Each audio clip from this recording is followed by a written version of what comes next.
Dramani Diori. Aux encablures, les troupes américaines font leur valise de leur base militaire. À quelques pas d'eux, les Russes veillent au grain. Ambiance de guerre froide téléportée au Sahel. Le Niger risque-t-il des représailles? Les Américains déménagent pour quelle destination? Comment l'Afrique peut-elle tirer profit des envies grandissantes de positionnement géopolitique des grandes puissances du monde? Question à décortiquer dans notre forum de ce dimanche, et j'ai l'honneur d'avoir un grand invité surprise à vous présenter en premier. Philippe Simon, bonjour. Bonjour. Comment allez-vous? Très bien, merci. Philippe Simon, ingénieur, entrepreneur. Oui. Nous aurons l'occasion de reparler de vous. Le temps de vous dire que notre deuxième invité est Luc Abaki.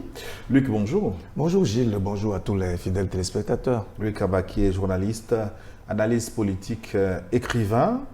Un premier ouvrage sur le journalisme, un deuxième en préparation. Absolument. Pour très bientôt. Le chantier a très avancé, il a vraiment avancé. Et l'inamovible, l'incontournable Sogoyou Kegewe, il est dans la place. Excellence, bonjour. Bonjour Gilles, bonjour aux téléspectateurs pour leur rendez-vous de dimanche. Bonjour.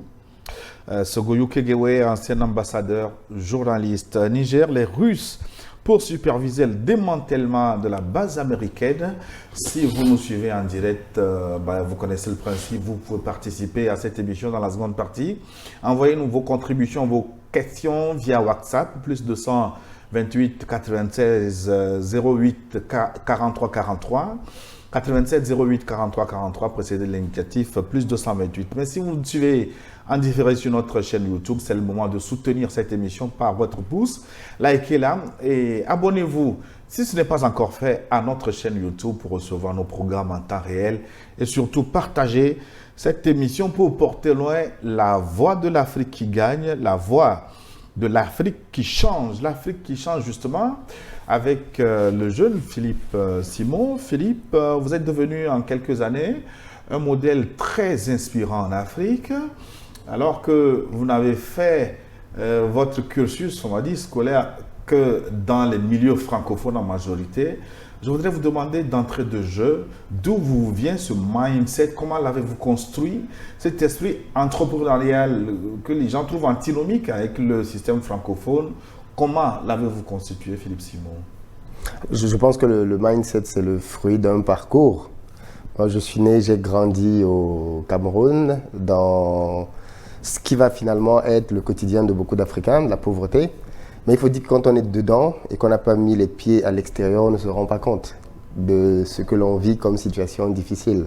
C'est d'ailleurs pour ça qu'on est souvent très surpris de voir à quel point des enfants africains peuvent être très contents alors qu'ils n'ont rien.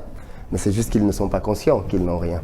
Et donc en grandissant en Afrique, j'ai eu une enfance plutôt heureuse, comme beaucoup d'Africains. Mais je pense que très tôt, j'ai été conscient du fait que nos pays, notamment le Cameroun, étaient victimes de beaucoup d'injustices. Et quand on a grandi dans des conditions modestes, on aspire à sortir de là. Je pense que c'est le cas d'à peu près tout le monde. Et il se trouve que quand justement, et pour moi à l'époque, comme beaucoup de personnes, je croyais que c'était au travers de l'école la voie royale. Il faut aller à l'école, avoir tes diplômes, travailler, et après tu vas t'en sortir. Juste qu'en grandissant, tu te rends compte qu'en fait, c'est pas tout à fait ça. Parce qu'il y a beaucoup de gens qui ont fait ce chemin et à la fin, c'est difficile pour eux. Et donc, quand je suis arrivé en France, que j'ai terminé mes études, que j'ai commencé à travailler comme ingénieur, au début, quand j'ai eu mon premier salaire, c'était 2000 €. Quand on convertit en France, enfin, tu te dis, je gagne plus que mon père, donc je gagne beaucoup d'argent. Mais très rapidement, on se rend compte que ça ne suffit pas. Et en travaillant et en donnant davantage d'énergie, je me suis rendu compte que même en augmentant mes revenus, en réalité, ça ne me permettait pas de pouvoir réaliser le type de projet que je voulais faire en Afrique. Et donc, je me suis rendu compte que la voie royale serait l'entrepreneuriat parce que c'est clairement un accélérateur qui permet de pouvoir ne plus échanger son temps contre de l'argent, mais créer des systèmes qui génèrent l'argent même quand on dort. Mais honnêtement, est-ce que l'entrepreneuriat vous a fait gagner de l'argent en Afrique? Honnêtement. Oui, ça commence. Ça commence. Après, il faut dire que quand je dis ça commence, il faut peut-être relativiser. Quand j'ai commencé de l'entrepreneuriat au Cameroun, c'était de très petites choses. Moi, je faisais une petite ferme. Et mon idée était simple. C'était de gagner un peu de revenus pour pouvoir répondre aux demandes financières que j'avais en provenance de mon pays. Parce que ça, c'est des choses qu'on a dans la diaspora. Tout le temps, les gens t'appellent pour te demander de l'argent. Et je me suis rendu compte que si je continue à leur donner de l'argent, je vais avoir des difficultés après à fonder ma famille. Parce que ma propre famille au pays va devenir un fardeau. Et donc, je me suis dit que ça pourrait être intéressant de trouver une activité au pays qui va générer des revenus sur place. Et comme ça, ils n'auront plus à me demander d'argent. C'est comme ça que c'est parti. Ce n'était pas par amour pour l'entrepreneuriat, c'était parce que je voulais qu'on ne me demande plus d'argent.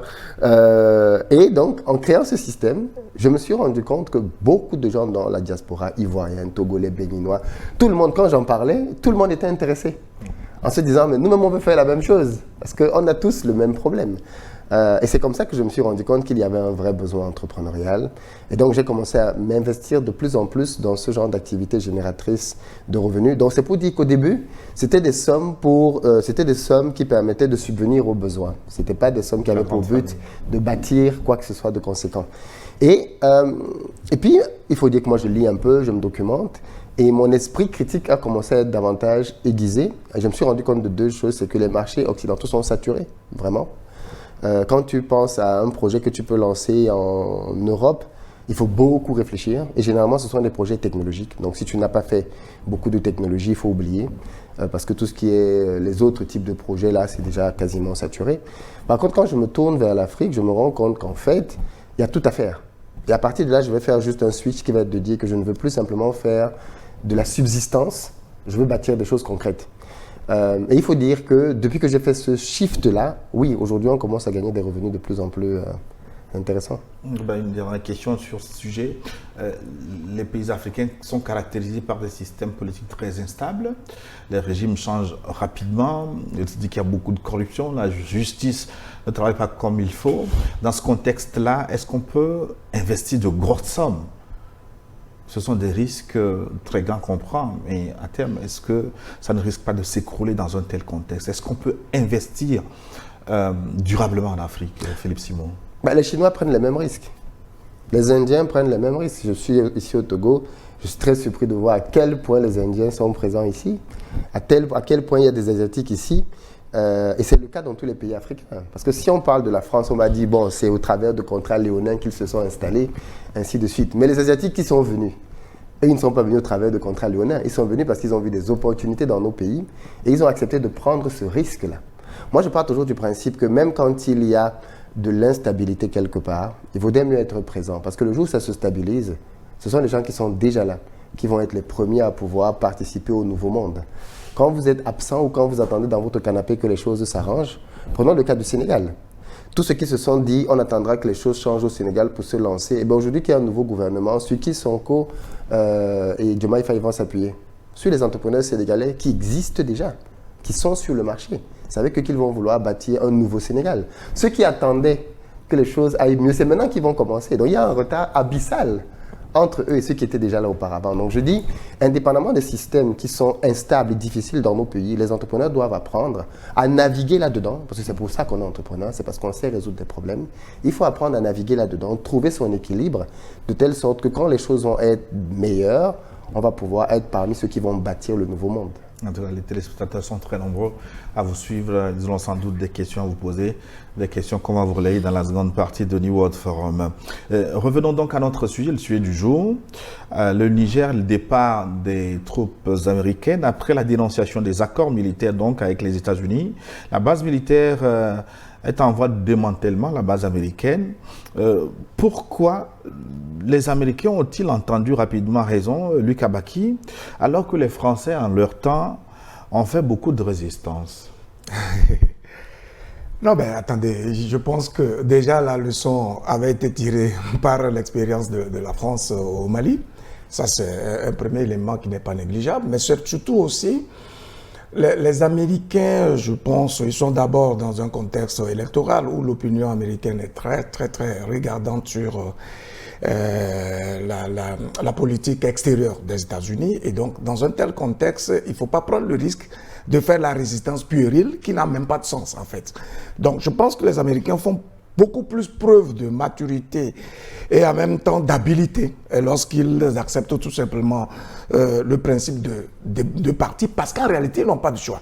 Qu'ils aient résisté ou pas, en tout état de cause, ils auront un parti parce qu'ils sont sur un territoire étranger et les patriotes, les dirigeants patriotes, visionnaires qu'ils sont, ont décidé tout simplement de les remercier. Et donc, dans un tel contexte, l'intelligence et le bon sens leur imposent justement d'accepter le principe et donc de partir. Peut-être qu'ils ont encore des choses derrière la tête, comme peut-être on peut penser à des représailles, etc. Mais dans tout état de cause, je pense que les dirigeants nigériens sont suffisamment prévenants. Et donc, ils ont pris des dispositions de sorte qu'il n'y ait pas un vide absolu. Vous voyez? Mais tout cela, je considère qu'il s'agit là des solutions palliatives. Parce qu'en tout état de cause, la vocation de tout État, c'est de pouvoir assumer par lui-même sa sécurité, sa souveraineté, etc., etc. Étant entendu que pour l'instant, nos États sont à un niveau assez périphérique en ce qui concerne la consolidation de la sécurité, de la souveraineté, etc. Oui, il est opportun qu'on puisse s'allier à des partenaires plus compréhensifs et qui considèrent aussi nos intérêts dans le partenariat. Donc, et en cela, je pense qu'en composant aujourd'hui avec la Russie, c'est de bonne guerre dans tous les cas. Les Américains s'en vont. Excellence, Sogo Ukegewe. Mais les Américains s'en vont. Tu as dit que bon, ils ont entendu raison, ils n'ont pas résisté comme les Français. Au fait, les deux, ils sont dangereux de la même manière vis-à-vis des Noirs. Ils n'ont jamais pris les Noirs pour des humains normaux ayant un minimum de droits. Mais seulement, personne à Washington, que ce soit à la Maison-Blanche, au Capitole ou ailleurs, ne dirait « Ah, le Niger nous appartient ». C'est-à-dire qu'un pays africain, ça nous appartient. C'est une chanson qu'on adore chanter à Paris. Le Niger nous appartient. La Côte d'Ivoire, c'est notre chant. Le Mali, c'est le précaré. Bon, personne en Amérique ne pousserait l'impolitesse jusqu'à parler comme ça. Tu dis que les Français ont résisté, ils sont partis, mais ils ne sont pas partis. Quand tu entends leur fameux général Lecointre, quand tu vois quelqu'un qui n'a jamais fait une guerre, dont la poitrine est bardée de médailles, plus qu'un maréchal nord-coréen, c'est qu'il y a des problèmes. Ils ne sont pas partis, les Français ne sont pas du tout partis. Leurs idées, leurs pensées, leurs projets sont encore basés sur l'Afrique et ils se demandent comment tuer tous ces Africains pour s'approprier leurs biens. Les Américains sont partis. Il est possible de craindre leurs représailles, mais les Américains, tu n'as pas besoin de leur faire du mal avant d'avoir droit à leurs représailles. Au contraire, il est connu que si tu es leurs amis, c'est en ce moment même que c'est dangereux pour toi. Les Américains n'ont pas besoin que tu leur fasses du mal pour qu'ils te fassent du mal. Saddam Hussein, c'était leur meilleur allié. Ils l'ont dressé contre l'Iran. Ils ont fait une guerre meurtrière pendant pratiquement 10 ans. Mais après, Saddam Hussein, c'est eux-mêmes qui l'ont pris, ils l'ont pendu. C'est d'ailleurs le sort qui attend Zelensky. On l'a envoyé faire la guerre contre Poutine.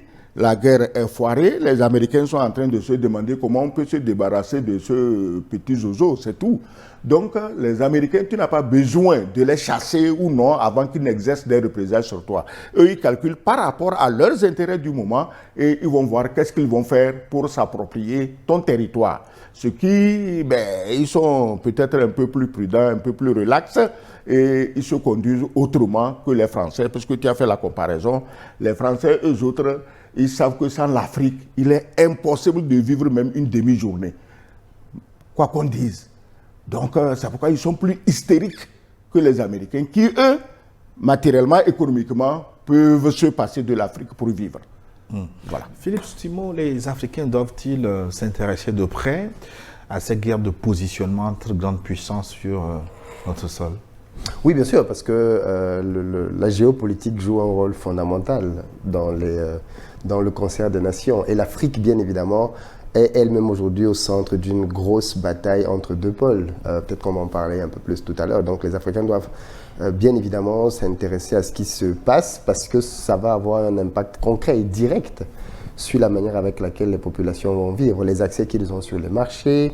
Aujourd'hui, dans plusieurs de nos pays, on a eu des difficultés pour s'approvisionner en blé à un moment donné à cause du conflit russo-ukrainien. Les positions que chaque chef d'État prend étaient très scrutées. Est-ce qu'il est pro ou anti-occidental?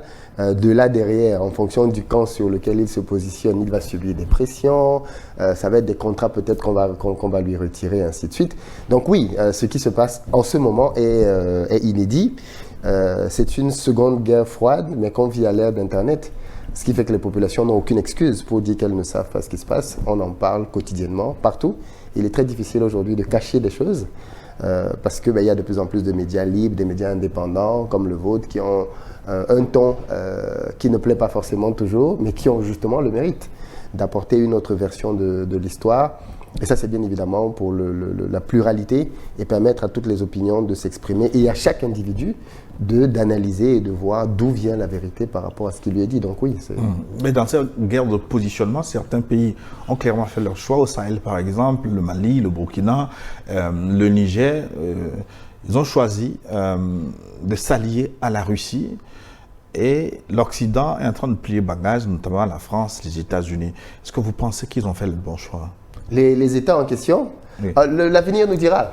L'histoire, moi j'aime souvent dire que 100 ans à l'échelle d'un pays, c'est insignifiant. C'est-à-dire qu'il ne faut pas oublier qu'un pays comme la France, c'est plus de 1000 ans en tant qu'État. Si on avait dit un jour que la royauté allait disparaître, je crois que tous les Français auraient dit c'est impossible. Donc, il n'y a aucune situation qui est appelée à perdurer dans le temps. Et ce que l'on voit aujourd'hui en Afrique va aussi bouger.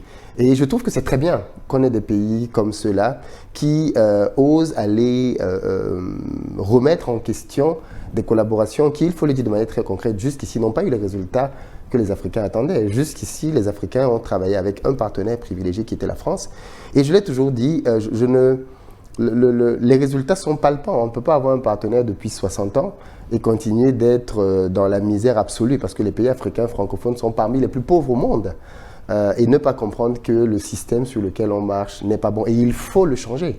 Maintenant, c'est comme tout, hein, tout accouchement. C'est toujours difficile au moment. Mais est-ce que c'est le partenariat qui apporte les résultats ou le résultat vient des populations endogènes? Oh, je pense que c'est dans le monde dans lequel on vit, il ne faut pas qu'on se mente non plus. L'Afrique ne peut pas se développer sans le reste du monde.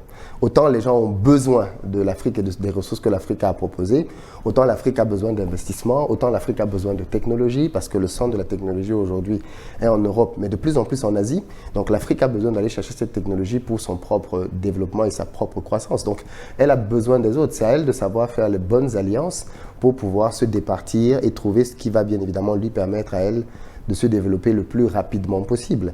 Et c'est très bien justement qu'il y ait une... Moi je dis, le fait même qu'il y ait aujourd'hui la Russie qui est aussi présente en Afrique force la France à devoir revoir son logiciel là où elle peut encore avoir de la place. C'est-à-dire que s'il y a encore des pays aujourd'hui qui travaillent avec la France, même les gens à Paris, je pense qu'ils ont pris conscience que tôt ou tard, en fait, le problème avec l'attitude que moi j'ai toujours eu avec la manière à laquelle les politiques français géraient l'Afrique, c'était comme si c'était une situation qui... Moi, je vais prendre le cas de... Je crois vous avez vu que c'est ici au Togo. Quand une entreprise a le monopole, elle se comporte de manière irrespectueuse avec ses clients parce qu'elle a le monopole. Elle oublie que tôt ou tard, une autre entreprise va arriver. Et ce qui se passe toujours, c'est la même chose. Le jour où une autre entreprise arrive, les gens se souviennent de toutes les galères que la première entreprise leur a fait vivre, que ce soit dans la téléphonie ou dans d'autres domaines, ou avec des prix exorbitants. Moi, je me rappelle au Cameroun, au début, 1 minute de téléphone coûtait 500 francs. Quand tu sais comment fonctionne, c'est-à-dire que c'est un réseau auquel ils ont accès. Ils nous vendaient la minute à 500 francs.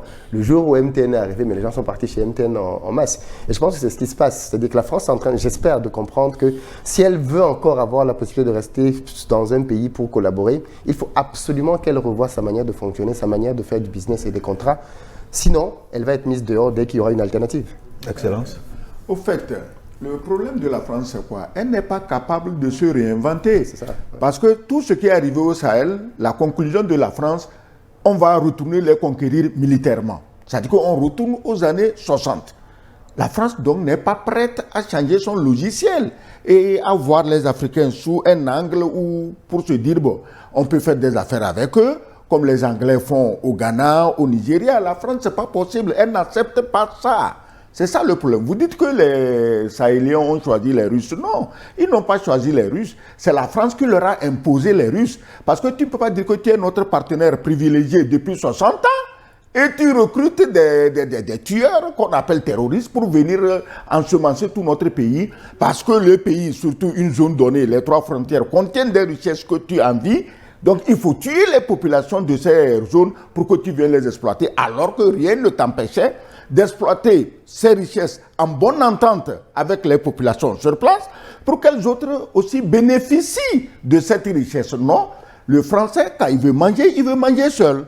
Partager ne fait pas partie de sa logique. C'est pourquoi, si les pays du Sahel sont riches, on envoie les djihadistes annuler, éteindre les populations et on va aller occuper les terrains.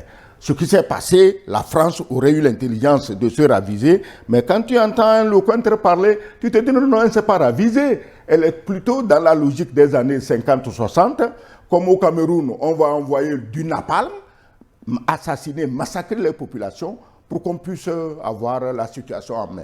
La France a utilisé le napalm au Cameroun, tu dois le savoir. Quand on est là, on dit ah, les Américains, le napalm au Vietnam. Personne n'a le courage de dire que, mais à côté de nous, le napalm a brûlé des gens. Vous voyez, donc la France ne peut pas se réinventer. Le jour où la France se réinventera, le jour où il y aura peut-être un dirigeant autre, parce que là-bas, c'est la continuité de l'État, le changement du président, ça ne change rien. Mais le jour où il y aura un nouveau dirigeant ou 2 nouveaux dirigeants français qui se disent que, bon, après tout, les Africains, c'est des humains, hein, n'est-ce pas, qu'ils étaient venus même nous aider dans notre guerre contre le nazisme. Bon, on va tenir compte de ça et chercher une autre plateforme sur laquelle on va travailler avec eux. Mais les Français seront les bienvenus partout en Afrique noire. Mais on le dit, on répète, c'est leur langue que nous utilisons. Tu sais combien de temps il faudra pour que le russe, le chinois, le turc, l'iranien s'imposent dans nos pays comme le français? Et il faut peut-être 100 ou 200 ans. Donc on est réaliste. On ne va pas dire à la France c'est fini, on va cracher dessus. Non, mais on va cracher sur un système d'exploitation éhonté qui te fait croire que peut-être ces gens, ils ont quelque chose qui ne va pas dans leur tête. Luc Abaki, le départ des Américains est placé sous la supervision des Russes. Le Niger ne doit-il pas craindre des représailles de cette façon-là? Non, mais c'est quand même pathétique de voir combien le leadership de ces nouveaux dirigeants du Sahel permet de mettre à nu les rivalités entre les puissances occidentales. Et c'est vraiment impressionnant. Et je pense que c'est ça qui va permettre justement à ces dirigeants-là de tirer leur marron du feu. C'est-à-dire qu'à partir de l'instant où nous avons conscience que nos territoires sont sérieusement convoités par ces puissances-là, à partir des minéraux, des richesses, en tout cas des ressources dont nous disposons, nous comptons donc dans la géopolitique internationale. Et à partir de ce moment-là, on ne va plus jouer au vassaux, on ne va plus jouer au dossier comme ce fut le cas pendant des années. On parle du partenariat qui date de 60 ans, mais non.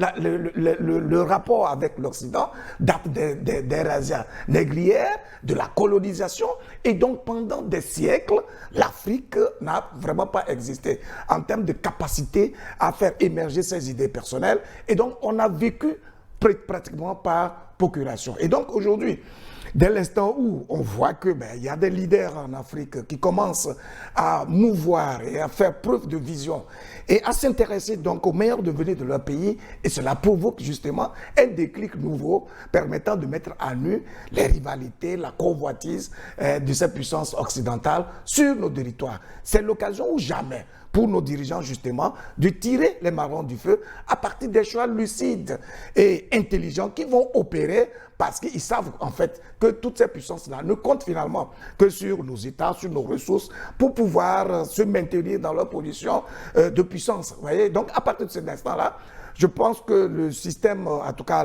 le leadership qui a cours aujourd'hui dans les pays du Sahel, y compris donc du Niger, doit pouvoir se métastaser, se répandre et coopter, si vous voulez, de façon naturelle, d'autres dirigeants qui, malheureusement, sont encore rangés à l'ombre donc de ces puissances occidentales, au point d'écraser les intérêts de leur peuple au profit donc de cette puissance-là. Les Américains s'en vont, ils cherchent un endroit pour s'installer dans la sous-région sans doute. On parle du Bénin, on parle de la Côte d'Ivoire. Où vont-ils aller, Philippe Simon? Il faut demander au général américain. Mais ça ressemble à la même politique française. C'est-à-dire que, et c'est ça bien évidemment qui questionne. Si tu es là pour aider quelqu'un, le jour où il te dit merci, je n'ai plus besoin d'aide, tu t'en vas.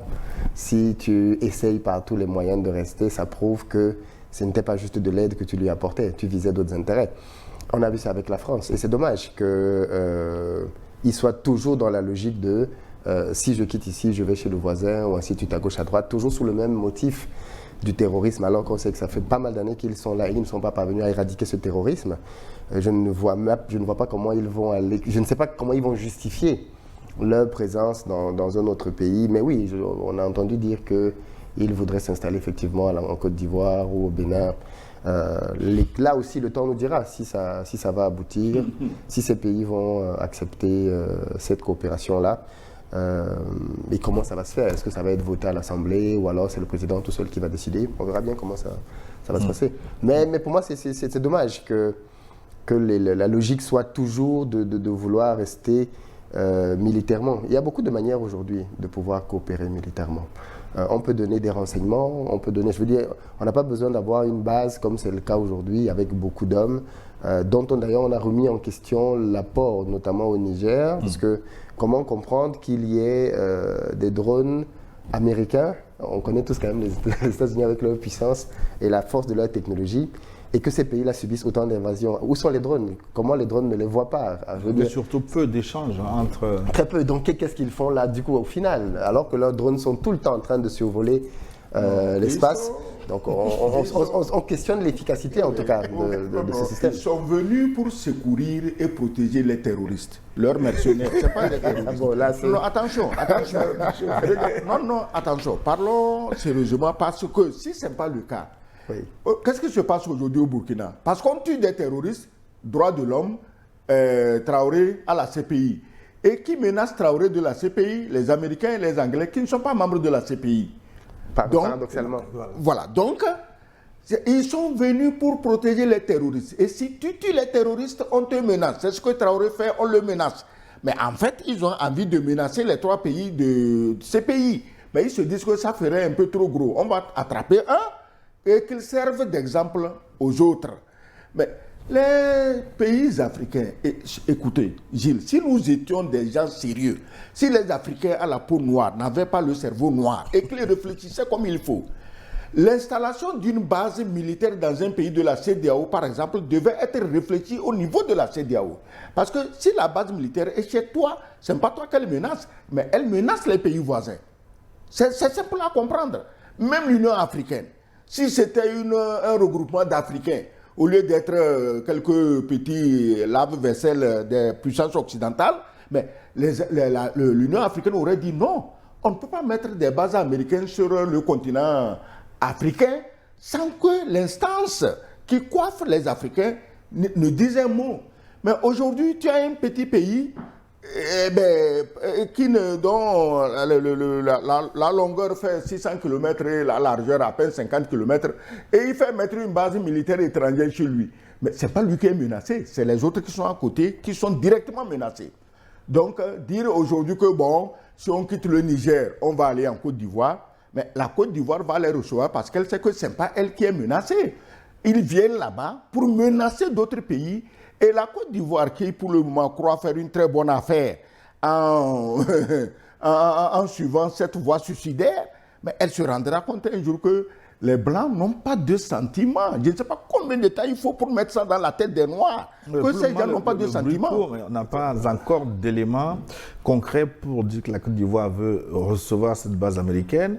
Ce qui est sûr, c'est qu'ils sont allés du côté du Bénin pour renforcer leur coopération avec Cotonou. Non. L'homme de l'Afrique comme le mal américain, il était en Côte d'Ivoire et ils ont discuté de la base.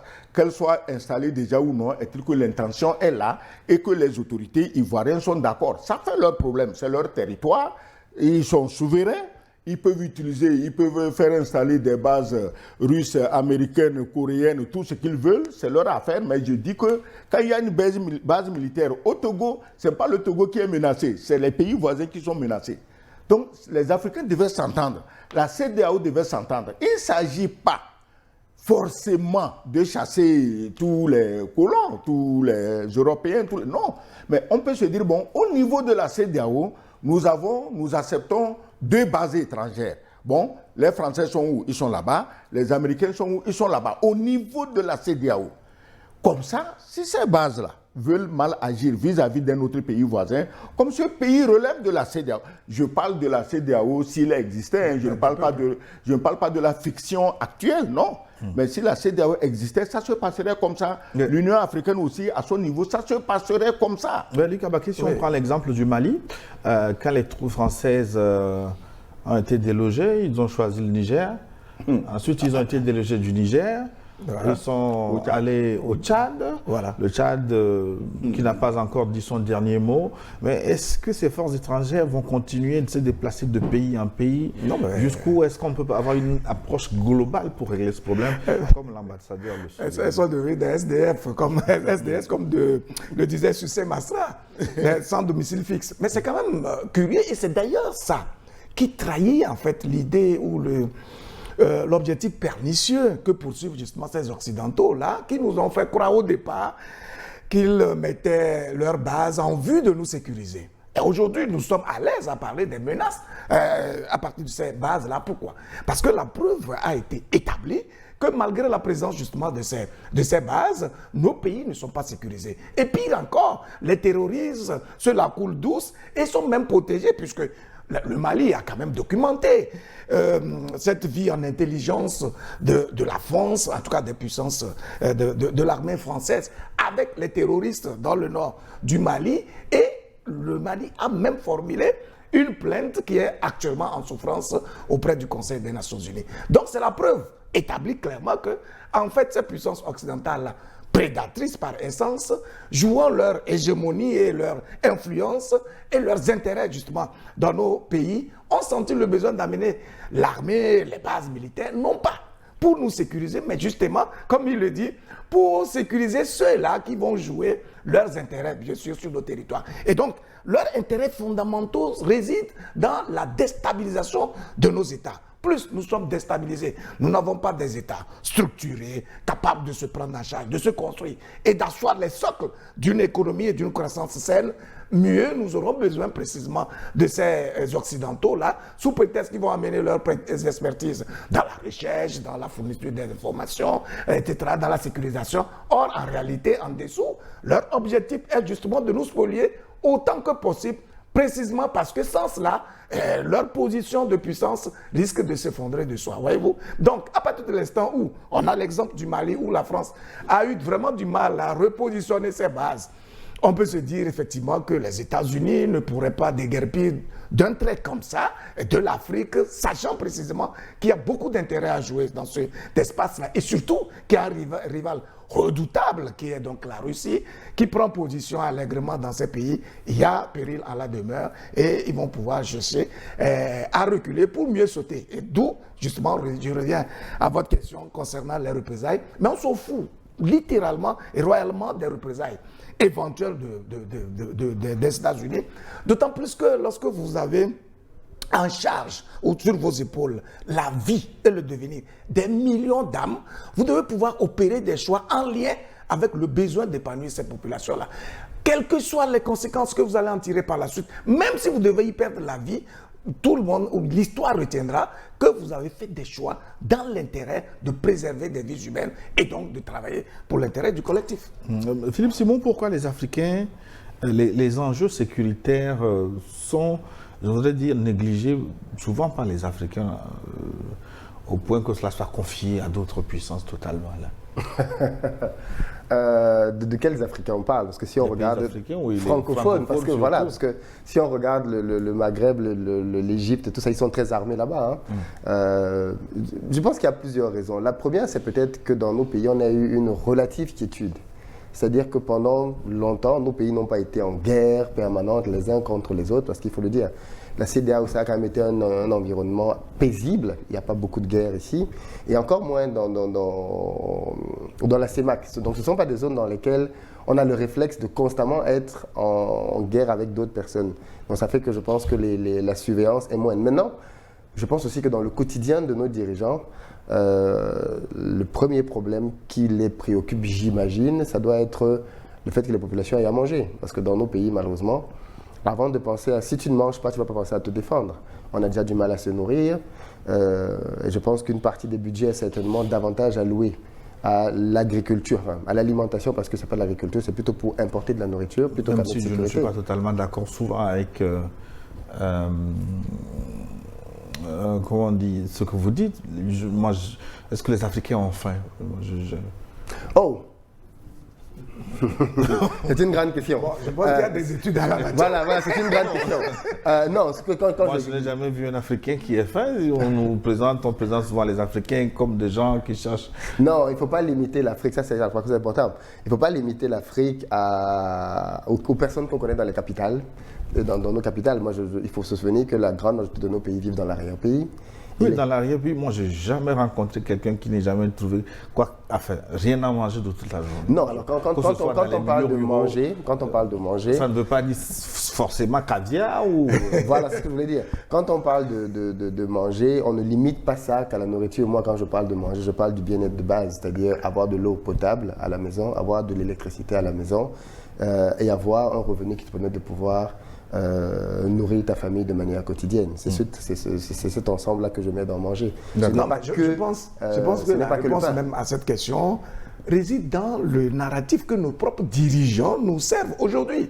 Vous avez vu, lorsqu'il y a eu la guerre d'Ukraine, un Macky Sall qui se lève pour aller négocier ou quémander du blé en Russie pour dire que nous risquons de mourir de faim si jamais, voyez-vous. Donc, c'est le narratif des dirigeants eux-mêmes qui nous rend compte qu'en fait, ils ne sont pas conscients du potentiel endogène dont nous disposons, de la richesse, en tout cas du potentiel de richesse dont nous disposons et qu'il faut justement valoriser. Du coup, ça veut dire que leur vocation même, ils ne l'assument pas. Ils ne comprennent pas que en étant dirigeant, c'est dans le but en fait d'exhumer les intelligences à l'interne, de sorte qu'on puisse capitaliser le potentiel dont nous disposons et créer la richesse à partir de ce que la nature elle-même nous a donné. Donc, oui, on peut concevoir, si on doit recourir aux études qui sont faites, aux données statistiques sur la situation de la pauvreté dans le monde, en prenant pour le père le dollar, etc. On sait que nos pays sont les plus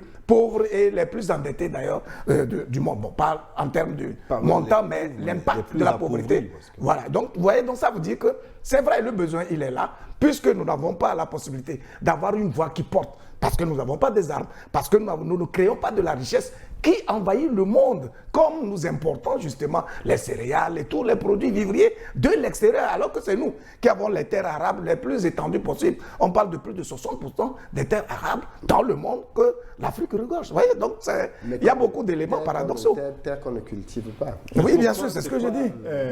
Le paradoxe, il est entier. Gilles. Oui. Après, je vais juste terminer parce que cette question a un deuxième volet. Hein, bien sûr. Non, j'avais coupé. Vous pouvez terminer. Et après, il y a le volet aussi sécuritaire. Je pense que l'une des raisons pour lesquelles nos pays ne sont pas armés, c'est parce que nos dirigeants ont délégué ça. C'est-à-dire qu'en partant du principe, et ça fait partie clairement des mécanismes de la France-Afrique. Avec la France-Afrique, nos dirigeants ont délégué le fait d'être de la surveillance de leur territoire à la France. Et le deal derrière était de dire que justement la France devait s'assurer que ces dirigeants-là eux-mêmes ne soient pas menacés et restent au pouvoir. Donc à partir de là, on n'a pas besoin d'investir massivement dans une armée.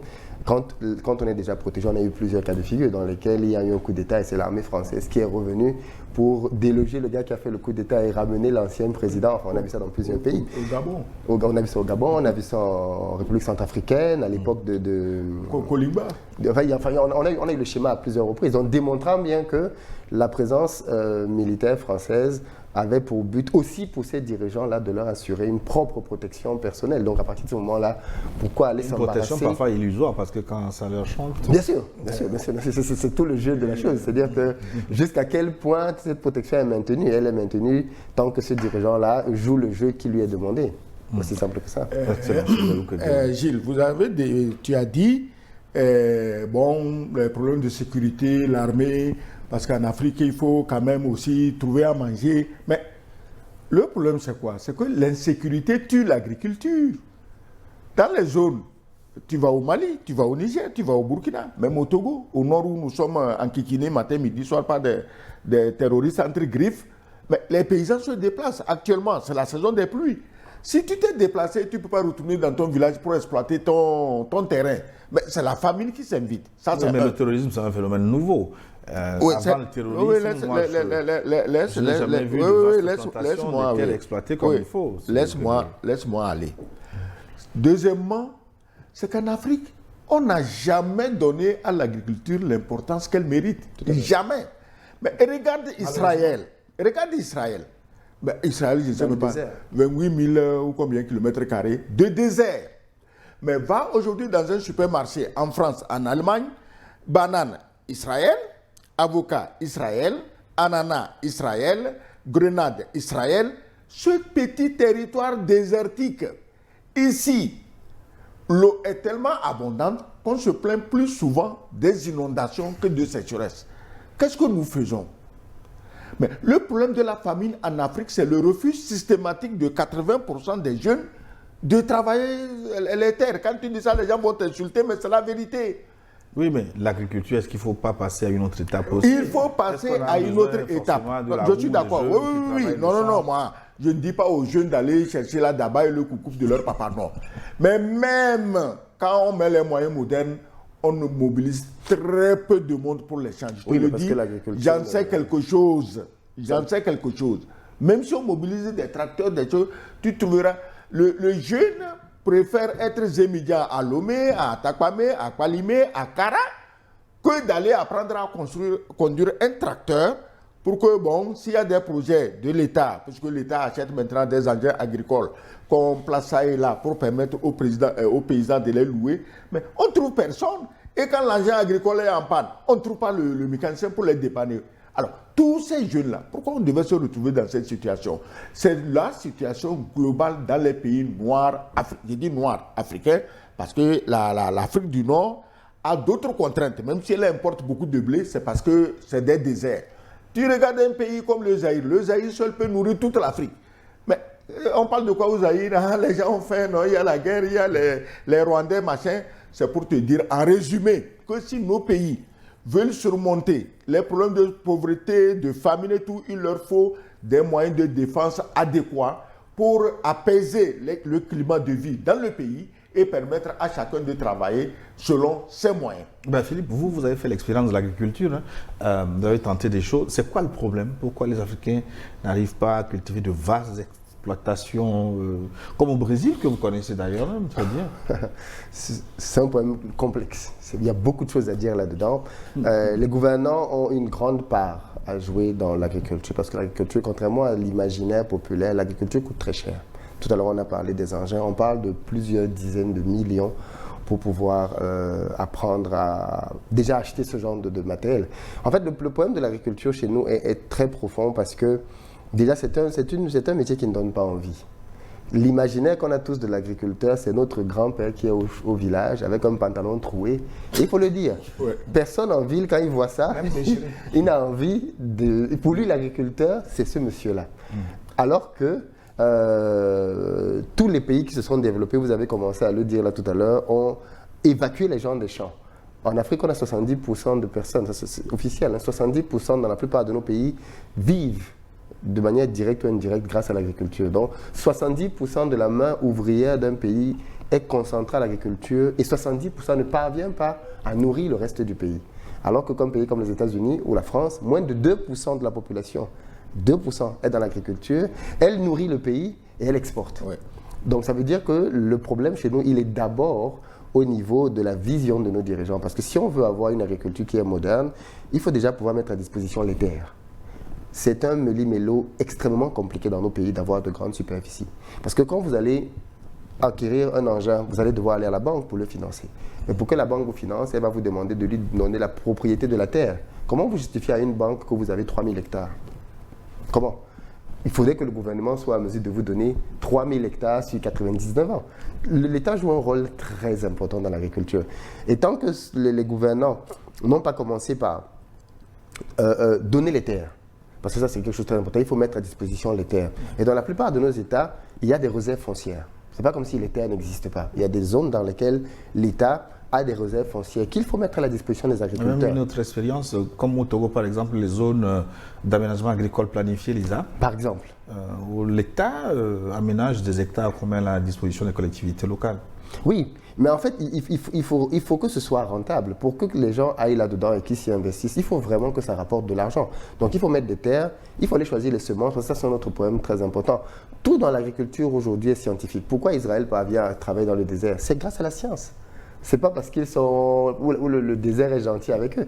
C'est parce qu'ils ont découvert des techniques. Parce qu'on peut se dire que le désert est difficile en Afrique. Non, c'est parce qu'ils ont découvert des techniques comme le goutte à goutte qu'on utilise aujourd'hui en agriculture. Exactement. Ça vient d'Israël.